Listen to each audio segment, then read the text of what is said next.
నమస్తే. నేను మీ శివరామరెడ్డి. మీ అందరూ తెలిసిందే. గత 2, 3 రోజులుగా హుజురాబాద్‌లో చర్చ జరుగుతా ఉంది. హుజురాబాద్‌కు సంబంధించిన ఎమ్మెల్యే మీ అందరూ తెలుసు పాడి కౌశిక్ రెడ్డి ఏదైతే అసెంబ్లీలో ప్రవర్తించిన తీరు మీ అందరికీ తెలుసు. కడియం సీఆర్ పైన గన్ను పెట్టి చూంచిందని చెప్పి వైరల్ జరుగుతుంది. వాస్తవానికి అక్కడ గన్ను పెట్టి చూంచలేదు, ఇంకా వేరే చూంచిందని చెప్పి నాకు అందిన సమాచారం. కౌశిక్ రెడ్డి ఆల్రెడీ ఎమ్మెల్యే పదవి రద్దు కాబోతా ఉన్నది. ఈ నేపథ్యంలో ఒకరికి హుజురాబాద్ కాబోయే ఎమ్మెల్యేకు కంగ్రాట్ చెప్పాలి జిఎస్ఆర్ టీవీ తరఫున. మీ అందరూ తెలుసు కాంగ్రెస్ పార్టీ ఇన్ఛార్జిగా పనిచేస్తున్న ఒడితెల ప్రణవ్ బాబు గారికి ముందస్తుగా శుభాకాంక్షలు. ఎందుకు చెప్తున్నా అంటే శుభాకాంక్షలు, ఇప్పుడు కాంగ్రెస్ పార్టీ అధికారంలో ఉన్నది. బై ఎలక్షన్ వస్తే కాంగ్రెస్ పార్టీ నుంచి ప్రణవ్ బాబు ఇక్కడ ఇన్ఛార్జిగా వ్యవహరిస్తూ ఉన్నాడు. ఈ నేపథ్యంలో సీఎం రేవంత్ రెడ్డి ప్రచారానికి వచ్చి హుజురాబాద్ నడి ఒడ్డున నిలబడి ఒకవేళ ప్రణవ్ బాబును భారీ మెజార్టీతో కనుక గెలిపిస్తే ఇక్కడ డంపింగ్ యాడ్ను రద్దు చేసే బాధ్యత నేను తీసుకుంటా అని చెప్పి చెప్తా ఉన్నాడు. చెప్తాడు కూడా. ఆల్మోస్ట్ ఇక్కడ ప్రణవ్ బాబు ఎమ్మెల్యేగా గెలుస్తూ ఉన్నాడు. ఇక వేరే వాళ్ళకి ఛాన్స్ లేదని చెప్పొచ్చు. ఆల్రెడీ అక్కడ ఉన్నటువంటి సిరిసపల్లి, దాంతోపాటు తుమ్మనపల్లి, సింగాపూరు, హుజురాబాద్, నాకు తెలిసి ఇవన్నీ గంపగుత్తగా ఓట్లు పడే అవకాశం ఉంటుంది. ప్రణవ్ బాబు కూడా మంచి అవకాశం వచ్చింది. అందుకే ముందస్తుగా ప్రణవ్ బాబు గారు శుభాకాంక్షలు చెప్తా ఉన్నాను. ఇక దీంతో పాటు కౌశిక్ రెడ్డిని కూడా బిగ్ బ్రేకింగ్ అని చెప్పొచ్చు. ఎందుకు అంటే నిన్న ప్రెస్ మీట్ పెట్టిండు. ఇక్కడ ప్రగతి భవన్లో ప్రెస్ మీట్ పెట్టడం జరిగింది. అక్కడ మాట్లాడిన తీరు ఏంటిదంటే, నన్ను సిఐడి వాళ్ళు అరెస్ట్ చేస్తూ ఉన్నారు, నేను 4 నాడు బంద్కు పిలుపునిచ్చుకున్నా, లేదు అంటే అది మాత్రం ఆగదు, ఎట్టి పరిస్థితుల్లో డంపింగ్ యాడ్ను అక్కడ పెట్టనీయం, కాంగ్రెస్ పార్టీ కుట్రలు చేస్తూ ఉన్నది నా మీద అని చెప్పి 5, 6 నాడు కూడా నేను బంద్కు పిలుపునిచ్చుకుంటా అని చెప్పి ప్రెస్ మీట్ అయిపోయిన తర్వాత జస్ట్ 1 అవర్కే మళ్ళీ బంద్కు పిలుపునిచ్చిండు 3వ తారీఖు నాడు. ఎందుకు పిలుపునిచ్చిండంటే 3 నాడు కౌశిక్ రెడ్డి నాడు అరెస్ట్ చేస్తూ ఉన్నారు. అంటే రేపు అరెస్ట్ చేయబోతా ఉన్నారు కౌశిక్ రెడ్డిని. అందుకు ఇట్లా స్కెచ్ చేసిండు కౌశిక్ రెడ్డి అని చెప్పొచ్చు. ఈ నేపథ్యంలో మనతో పాటు స్టూడియోలో అందుబాటులో ఉన్నారు. మీ అందరూ తెలుసు, సోషల్ మీడియాలో యాక్టివ్గా ఉంటాడు, మాజీ చెల్పూర్ సర్పంచ్ నేరేల మహేందర్ గౌడ్ గారు. అన్న నమస్తే. ఎట్లా చూడొచ్చు ఇప్పుడు కౌశిక్ రెడ్డి నిన్న ప్రెస్ మీట్ మీరు చూసే ఉంటారు, ఎట్లా చూడొచ్చు? నేను 4 నాడు నాకు సిఐడి వాళ్ళు నాకు నోటీసులు ఇచ్చారు, నన్ను విచారణకు పిలిచారు, నేను ధర్నా పెట్టుకున్నా, అదే రోజు ఇస్తారు నాకు అని చెప్పి చెప్పడం ఎట్లా చూడొచ్చు? మళ్ళా 3వ తారీఖు నాడు బంధుకు పిలుపునిచ్చిండు, ఎట్లా చూడొచ్చు దీన్ని? ఎప్పుడైనా కౌశిక్ రెడ్డి ఒకటి తను సొంతంగా పాపులర్ కావడానికి, 2 రాజకీయ అవసరాల దృష్టిలో పెట్టుకొని మాట్లాడుతూ ఉంటాడు. నిన్న మీడియా ప్రెస్ మీట్ పెట్టినప్పుడు కూడా నేను చూసిన, నేను ప్రభుత్వాన్ని డంపింగ్ యార్డ్ కోసం నిలదీసిన కాబట్టి నాకు సిఐడి నోటీసులు ఇచ్చారని ఒక తప్పుదోవ పట్టించే ప్రచారం చేస్తున్నాడు. నీ నోటి దూల అంటే వేరే వెంకల నువ్వు మాట్లాడిన నేను నోటి దూలే నీకు సిఐడి నోటీసులు ఇచ్చారు, దానికి నువ్వు డంపింగ్ యార్డ్కి అసలు సంబంధమే లేదు. ఒకటి. రెండవది, ఈ కౌశిక్ రెడ్డిని వాళ్ళని అడుగుతున్నా, 2022లో ఈ ప్రాసెస్ స్టార్ట్ అయింది, ఈ డంపింగ్ యార్డ్కి సంబంధించిన ప్రాసెస్ స్టార్ట్ అయింది. ఆ రోజు నువ్వు ఎమ్మెల్సీగా ఉన్నావు. ఎమ్మెల్సీగా ఉండి విప్పు రాకముందే ముంగడొక పోలీస్ జీప్ వెనుకొక పోలీస్ జీప్ పెట్టుకుని అధికారులను ఆటాడించిన వ్యక్తిని. అసలు నువ్వు ఎందుకు ఆ రోజు దీన్ని అడ్డుకోలేకపోయినావు అని అడుగుతున్నా. ఇలా ఈ దొంగడి వేసుకుంటే ఈ దొంగ రాజకీయాలు ఎందుకు చేస్తాను అని అడుగుతున్నా కౌశిక్ రెడ్డిని.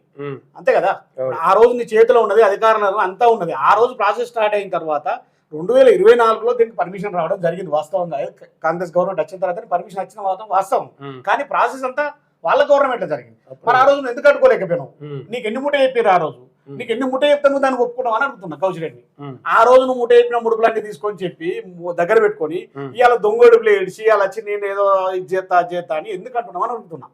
నువ్వు ఏం చేసినా ఏం చేయకుండా మా ప్రభుత్వం, మా ప్రణవ్ బాబు గారు ప్రయత్నం చేస్తున్నారు, మా మంత్రి గారు కూడా ప్రయత్నం చేస్తున్నారు. ఇక్కడ మాకు నష్టం జరగదు, మా ప్రాంత ప్రజలు ఇబ్బంది పడ్డదని దాన్ని మంత్రి దృష్టి కూడా తీసుకుపోవడం జరిగింది. మా మంత్రి గారితో కూడా మేము మాట్లాడడం జరిగింది, మా ప్రణవ్ బాబు గారు మా ముందే మాట్లాడడం జరిగింది.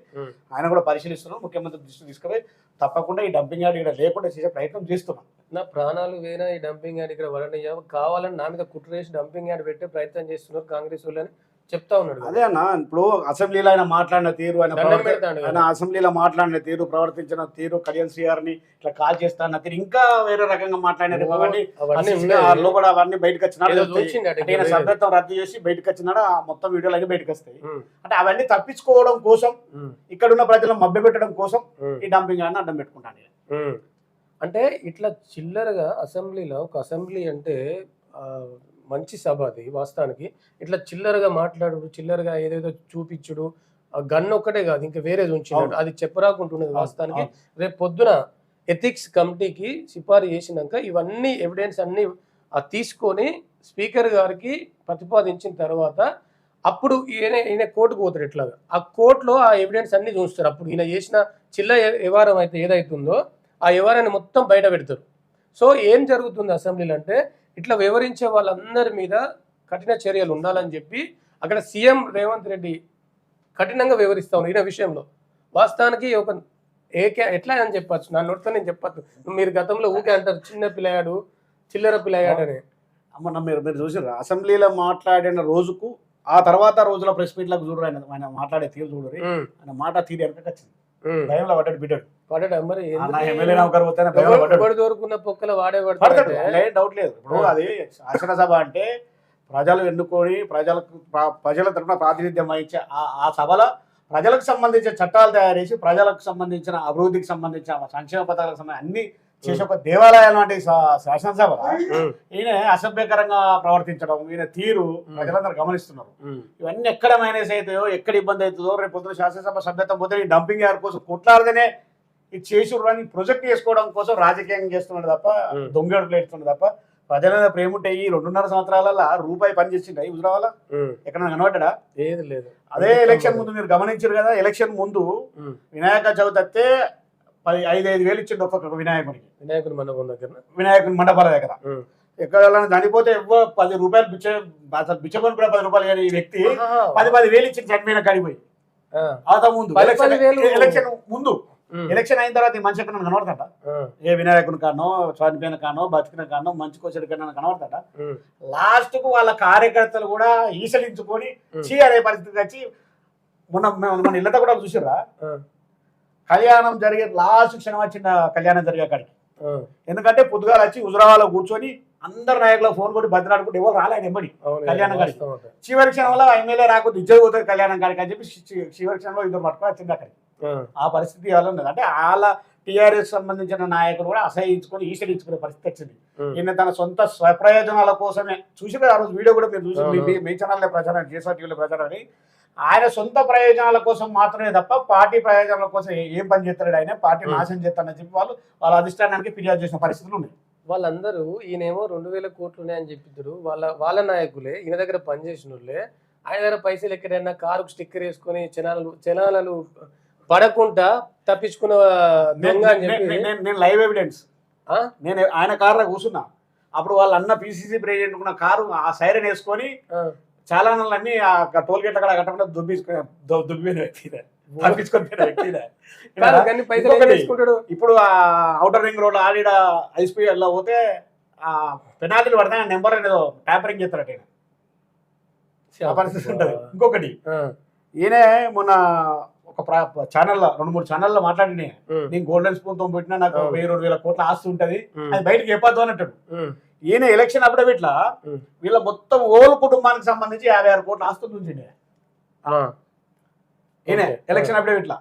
ఇదే వ్యక్తి ఛానల్లో కూర్చొని నాకు 1,000-2,000 కోట్లు ఉంటాయి అంటాను. ఈయన మరి ఎక్కడి అంటున్నా 56 కోట్లకు 2,000 కోట్లకు ఎంత డిఫరెంట్ అంటున్నా.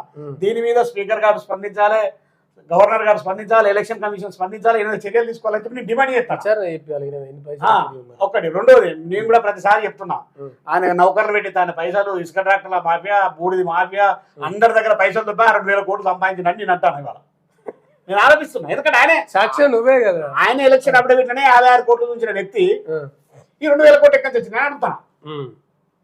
అంటే నువ్వు అందరి దగ్గర పైసలు వసూలు చేసిన వాడు ఒప్పుకుంటాను కదా, అంతే కదా. దీని మీద స్పీకర్ గారు కానీ గవర్నర్ గారు కానీ ఎలక్షన్ కమిషన్ స్పందించి ఆయన తప్పకుండా చర్యలు తీసుకోవాలని చెప్పి ఈ సందర్భంగా డిమాండ్ చేస్తాను. ఎట్లా చూడచ్చు? ఇప్పుడు చాలా మంది ఏమంటున్నారు అంటే బై ఎలక్షన్ రాబోతుంది గుజరాత్ అని చెప్పి అంటూ ఉంటారు. మీరేం చెప్పదలుచు? నాకున్న సమాచారం కూడా బై ఎలక్షన్స్ వచ్చే అవకాశం ఉంది.